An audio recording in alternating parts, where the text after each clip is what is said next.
माजी आमदार वैभव नाईकांच्या मालमत्तेची एसीबी चौकशी। एसीबीचं कणकवली नगरपंचायतीला पत्र। नाईकांच्या मालकीच्या दुकान गाळ्यांसंदर्भात सविस्तर माहिती मागवली। नगरपंचायत आवश्यक ती माहिती सादर करणार। मुंबईमध्ये मनसे पदाधिकाऱ्यांचं नाल्यामध्ये उतरून आंदोलन। योग्य पद्धतीने नालेसफाई झाली नसल्याचा आरोप आहे। साकीनाका खैराणी रोड परिसरात मनसेचं आंदोलन। तामिळनाडूमध्ये अण्णामलाईंच्या राजीनाम्यानंतर भाजपला मोठा धक्का। भाजपचे उपाध्यक्ष सचिवांसह 15 नेत्यांचा पक्षाला रामराम।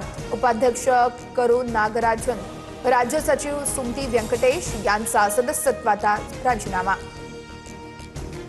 मान्सून महाराष्ट्राच्या उंबरठ्यावरती। येत्या 48 तासात मान्सूनच्या आगमनाची शक्यता आहे। पुढील 4 दिवस राज्यातील बहुतांश भागात मेघगर्जनेसह पावसाची शक्यता। वाशिममध्ये नकली नोटा चलनात आणण्याचा प्रयत्न। आरोपीला अटक। 10 लाख रुपयांच्या नकली नोटा जप्त। आरोपीचे 2 साथीदार टोलनाक्यावरून फरार झाल्याची माहिती। मुंबईसह पुणेकरांवर पाणी कपातीचं संकट। मुंबईला पाणी पुरवठा करणाऱ्या तलावामध्ये 14%, तर पुण्यातील धरणांमध्ये 20%च पाणी साठा शिल्लक।